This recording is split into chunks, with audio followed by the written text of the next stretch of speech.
निकट भविष्य में परमाणु युद्धों से पृथ्वी पूरी तरह से नष्ट हो गई है और इस पर रहना लगभग असंभव है। इस कारण से भविष्य के उपनिवेशों के लिए आधार स्थापित करने के लिए उपनिवेशवादियों के एक समूह को चंद्रमा पर भेजा जाता है। दुर्भाग्य से औपनिवेशीकरण एक विफलता है, इसलिए इसके बजाय वे चंद्रमा से अधिक संसाधन प्राप्त करने के लिए दिमाग खोलते हैं। खनिकों को 20 साल तक काम करना पड़ता है, फिर उन्हें ओमेगा नामक ग्रह पर जाने की अनुमति दी जाती है, जहां वर्तमान में मानवता फल फूल रही है। यात्रा में 75 साल लगते हैं, इसलिए यात्रियों को क्रायोस्लीप में रखा जाना चाहिए। 50 साल पहले जब से मानवता चांद पर पहुंची है, कई बच्चों की जन्म को जन्म दे रही है, जो एक दिनचर्या में फंसकर खानों के अंदर रहने से उब चुके हैं। यह अब 2257 है और एक अजीब वस्तु के बारे में कई अफवाहें चल रही हैं जो चंद्रमा से टकराए और एक गड्ढा छोड़ दिया, लेकिन किसी को भी इसके पास जाने की अनुमति नहीं है। एक दिन बच्चों का एक समूह खानों से बचने के लिए एक रोवर चुराने की कोशिश करने के लिए हैंगर के पास आ रहा है। जब भी वे किसी वयस्क को पास से गुजरते हुए देखते हैं तो वे फर्नीचर के पीछे छिप जाते हैं, लेकिन फिर वे जल्दी से बाहर आ जाते हैं और बहस करते रहते हैं कि कैसे आगे बढ़ना है। डायलन इसे सक्रिय करने के लिए रोवर में कुछ छूता है, लेकिन इसके बजाय वो गलती से अलार्म सेट कर देता है। जबकि हर कोई बहस कर रहा है, कालेब अपने हाथों में एक छोटा कैप्सूल देखता है और सोचता है कि वे यहाँ कैसे पहुँचे। ये पता चलता है कि कालेब के पिता का निधन हो गया और चूंकि उसके पास कोई परिवार नहीं बचा है, क्योंकि उसकी माँ की 7 साल पहले मृत्यु हो गई थी, उसे ओमेगा भेजा जाएगा जहाँ उसे क्रायोस्लीप के लिए एक नए परिवार द्वारा अपनाया जाएगा। जब वह आएगा तब भी बच्चा ही रहेगा। कालेब छोड़ना नहीं चाहता क्योंकि उसके सभी दोस्त यहाँ हैं, लेकिन उसकी शिकायतों को नजरअंदाज कर दिया जाता है और उसे सूचित किया जाता है कि आने वाली उल्का बौछार खत्म होने के बाद वह 3 दिनों में जा रहा है। ये कालेब को उस समय को याद करता है जब उसके पिता माइकल उसे आधार के चारों ओर बहुत ऊंची सीढ़ी से डरना नहीं सिखाते थे। वे एक साथ चढ़ते हैं और आकाश को देखते हुए माइकल उसे सितारों के बारे में बताता है और कैसे परिवार चला सकता है, लेकिन फिर भी आत्मा में उनके साथ। वो ये भी चाहता है कि मरने से पहले कालेब गड्ढा देख ले। कालेब शुद्ध पुरानी यादों के साथ उस जगह पर लौटता है और वह जल्द ही अपने सबसे अच्छे दोस्त डायलन बोनी और मार्कस से जुड़ जाता है। कालेब की बात सुनकर वे व्याकुल हो जाते हैं। हम उन्हें जल्द ही छोड़ देंगे, लेकिन उन्हें अपने पिता की आखिरी इच्छा के बारे में भी पता है, इसलिए डायलन ने प्रस्ताव दिया कि उनके पास एक आखिरी साहसिक कार्य है और गड्ढा देखने के लिए बेस से बाहर निकल जाएं। सबसे पहले वे यात्रा के लिए उपयोगी उपकरणों का एक गुच्छा चुराते हैं और जब वे अपने निष्कर्षों के माध्यम से जा रहे होते हैं, कालेब का एक अधिकारी द्वारा दौरा किया जाता है जो उसे माइकल की राख के साथ छोटा कैप्सूल लाता है। आधार पासपोर्ट की आवश्यकता होगी। डायलन ने एडिसन से संपर्क करने का फैसला किया, एक ऐसी लड़की जिसका कोई दोस्त नहीं है क्योंकि वह अभी पृथ्वी से आई है और हर कोई सोचता है कि वह अजीब है। उसके पिता विज्ञान टीम में हैं, जिसका अर्थ है कि वह कोर्ट तक पहुंच सकती है। उसका दृष्टिकोण बल्कि अजीब है और एक संदिग्ध एडिसन चला जाता है, इसलिए डायलन उसके पीछे जाता है और अपने असली इरादे कबूल करता है। एडिसन रोमांच चाहती है और लड़कों की दोस्ती से ईर्ष्या करती है, इसलिए वह उन्हें कोड प्राप्त करना स्वीकार करती है जब तक वह भी साथ आ सकती है। वर्तमान में वापस कालेब रोवर से एक तार निकालता है और लॉकडाउन की घोषणा से ठीक पहले अलार्म बंद कर देता है। अब बच्चे वाहन में जाने में सक्षम है और डायलन पहिया संभालता है क्योंकि वह अकेला है जो इसे चलाना जानता है। कालेब कोड में मुक्का मारता है। एडिसन ने उन्हें तब प्राप्त किया जब वह पैनल को एक छोटे से बोबले हेड अंतरिक्ष यात्री के साथ सजाते हुए कह रही थी कि यह पृथ्वी की एक परंपरा है। कालेब अपने पिता के अंतिम शब्दों के बारे में सोचता है क्योंकि समूह एक लंबे गलियारे को पार करता है और अंत में बाहर पहुंचता है जहां उन्हें पहली बार चंद्रमा का परिदृश्य देखने को मिलता है। दृश्य की प्रशंसा करने के लिए और मार्कस को अपने दिल की दवा लेने के लिए कुछ समय लेने के बाद वे सड़क पर आगे बढ़ते हैं और जल्द ही एक विशाल संरचना का सामना करते हैं जो सुंदर दिखती है, भले ही इसे छोड़ दिया जाए। कालेब बताते हैं कि माइकल ने उन्हें इस बारे में बताया। यह उस समय से बची हुई संरचना है जब मनुष्यों ने चंद्रमा पर उपनिवेश बनाने की कोशिश की और ओमेगा के पाए जाने के बाद विफल हो गए। मानवता चांद के बारे में पूरी तरह से भूल गई और यह बहुत ही निराशाजनक जगह बन गई।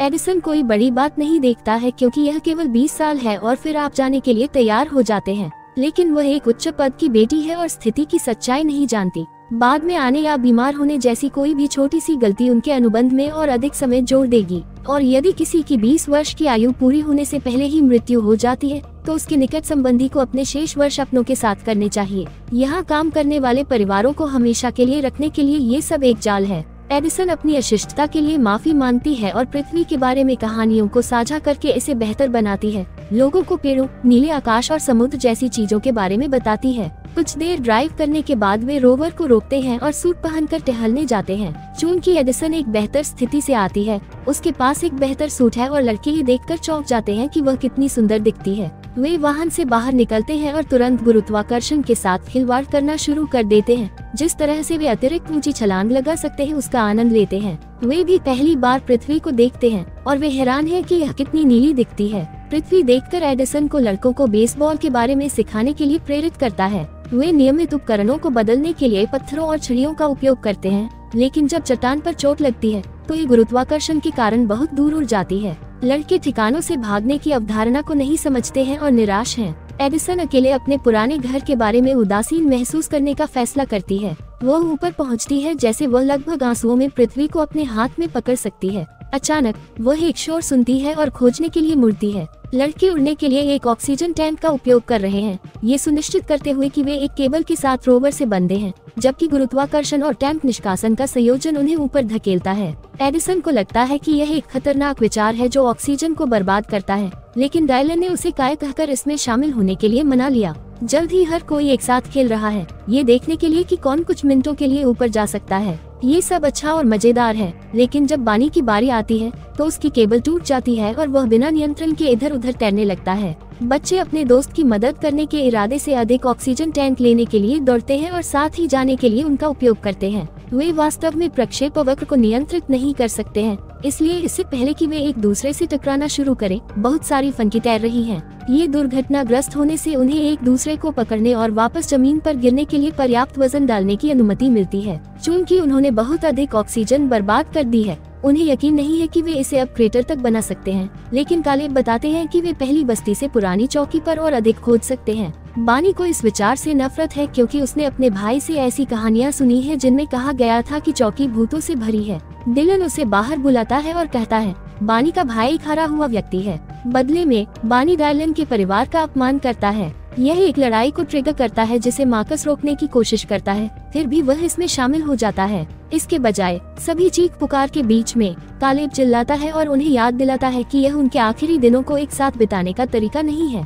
लड़के एक दूसरे से माफी मांगते हैं और सुलह करते हैं। जब वे अंततः चौकी पर पहुँचे तो अंदर घोर अंधेरा था। जैसे ही समूह एक गलियारे के माध्यम से अपना रास्ता बनाता है, वे अचानक कुछ मानव आकृतियों को देखते हैं और चीखते और डरते हैं, लेकिन जब वे रोशनी चालू करते हैं तो उन्हें एहसास होता है कि यह केवल पुतलों का एक गुच्छा है। एडिसन ने नोटिस किया कि यह एक चौकी नहीं है, यह एक ऐसा घर है जिसे चंद्रमा के उपनिवेशन के लिए बनाए जाने वाले नमूने के रूप में माना जाता था। जैसा कि वे चारों ओर देखते हैं, डायलन एडिसन के साथ साझा करता है। तथ्य यह है कि उसके पिता बानी की टिप्पणियों को समझाते हुए सब कुछ से भाग गए। कालेब एक पुतला देखता है और अपने पिता के समय को याद करते हुए सोचने में मदद नहीं कर सकता। वह अपनी माँ के बारे में कहानियाँ साझा करेगा। अंततः बच्चों को भंडारण में ऑक्सीजन टैंक और भोजन का एक गुच्छा मिलता है, इसलिए वे वही रात बिताने का फैसला करते हैं। दावत खाने के बाद वे आग लगाते हैं और एडिसन उन्हें पृथ्वी के बारे में और कहानियां सुनाता है, जैसे सभी संस्कृतियां और विश्वास प्रणालियां जो खो गई थी। वो ये भी स्वीकार करती है कि उसके माता पिता का तलाक हो गया था।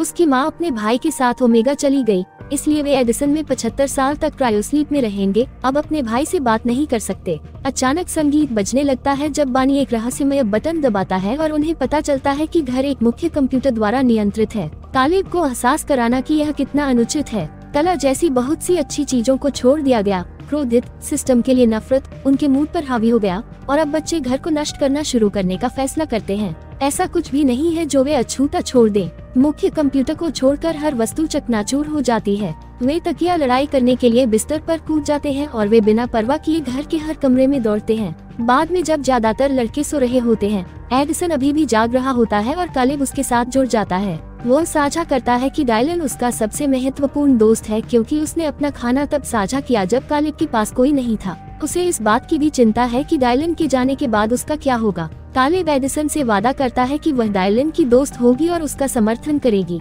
सुबह कालेब के जाने के बाद बच्चे रोवर पर वापस आ जाते हैं, लेकिन कुछ घंटों की ड्राइविंग के बाद वाहन की बैटरी खत्म हो जाती है, जबकि लड़के बहस करते हैं कि क्या किया जाए। एडिसन एक संकट संकेत भेजता है जो इंगित करता है कि लॉकडाउन के कारण बचाव दल के आने तक उनके पास कुछ घंटे हैं। यह उनके लिए पैदल ही गड्ढे तक जाने और बाद में बचाए जाने के लिए पर्याप्त समय है। बच्चे फिर से सूट पहनते हैं और कुछ देर तक चलते हैं जब तक कि वे अंततः क्रेटर तक नहीं पहुंच जाते, जो कि बहुत बड़ा है। कालेब माइकल के बारे में सोचता है और तथ्य यह है कि उसके पिता ने उससे वादा किया था कि वह एक दिन क्रेटर का दौरा करेगा, इसलिए वह आशा करता है कि जब वे अंदर देखते हैं तो उन्हें गर्व होता है। वे अजीब खम्भों से घिरी एक चमकदार संरचना को देखकर चौंक जाते हैं। इन स्तंभों में से एक में एक मुहावरा है जो कहता है कि अतीत कभी दूर नहीं होता। फर्श पर एक दरवाजा भी है जो अचानक खुल जाता है और बच्चे सांस लेने वाली हवा के साथ गलियारे में सीढ़ियां ले जाते हैं। आखिरकार वे एक काले घेरे के बीच में केवल एक नकली पेड़ के साथ एक कमरा पाते हैं और आसमान के बारे में बात करने वाला एक मुहावरा पीछे छूट जाता है। एडिसन इस प्रकार के कमरे को पहचानता है और दीवारों पर पागलों की तरह तब तक दबाना शुरू करता है जब तक कि एक पैनल एक बटन प्रकट नहीं करता। जब वह इसे धक्का देती है तो एक सफेद रोशनी कमरे को घेर लेती है और वे अचानक धरती पर आ जाते हैं, जहां लड़कों को अपने जीवन में पहली बार ये देखने को मिलता है कि प्रकृति कैसी है और कितना नीला आसमान घूम रहा है और चीजों को छू रहा है। खुलासा केवल एक होलोग्राम है, लेकिन फिर भी वे इसे एक उत्कृष्ट अनुभव मानते हैं। अचानक कालेब को फर्श पर एक तारा मिलता है और होलोग्राम समाप्त हो जाता है क्योंकि वह उस पैनल को हटा देता है जिसके नीचे उसे अपनी मां की राख और अपने माता पिता की एक तस्वीर मिलती है। अंत में समझ में आया कि माइकल क्या चाहता था। कालेब अपने लिए तस्वीर लेता है और माइकल की राख को अपनी पत्नी के साथ छोड़ देता है। कालेब अब वास्तव में परेशान है क्योंकि वह अभी भी चांद को छोड़ना नहीं चाहता क्योंकि यह उसका असली घर है। हालांकि डायलन बताते हैं कि हर किसी का सपना इस कचरे के छेद को छोड़ना है और ओमेगा में एक अच्छा जीवन है, इसलिए कालेब को इसे बर्बाद नहीं करना चाहिए। उनके पिता निश्चित रूप से उन्हें भी नहीं चाहते होंगे। मार्कस अचानक गिर जाता है क्योंकि वह बीमार महसूस कर रहा है। ये पता चला है कि बाहर होने से उसका रक्तचाप कम हो जाता है। समूह उसे इमारत छोड़ने में मदद करता है ताकि वे उसकी दवा लाने जा सके, लेकिन जब वे इसे बाहर करते हैं तो उन्हें पता चलता है कि उनका बौछार आखिरकार शुरू हो गई है। बोनी डरा हुआ है, लेकिन कालेब ने उसे जोश भरी बातें की और जल्द ही हर कोई मार्कस को लेकर शावर के नीचे दौड़ रहा है और उल्काओं को चकमा दे रहा है क्योंकि वे उनके चारों ओर गिरते हैं। लड़के बहुत तेज हैं और मिनटों में रोवर तक पहुंचने का प्रबंधन करते हैं, लेकिन एक उल्का एडिसन के बहुत करीब गिर जाता है और उसे गिरा देता है। तो अब उसे एक चट्टान के पीछे छिपना पड़ता है। जब लड़कों को पता चलता है कि वह गायब है, बोनी रोवर पर मार्कस की दवा देने के लिए पीछे रहती है, जबकि कालेब और डायलन एडिसन को बचाने के लिए वापस जाते हैं। जब वे उसके पास पहुँचे तो एक उल्कापिंड डायलन से टकराया और उसे गिरा दिया। सौभाग्य से सूट एक मरम्मत बंदूक के साथ आते हैं और वे फिर से दौड़ना शुरू करने से पहले डायलन के हेलमेट पर दरारें सील कर देते हैं। उल्काएं उनके बहुत करीब गिरती हैं और डायलन को ले जाते समय कालेब गिर जाता है,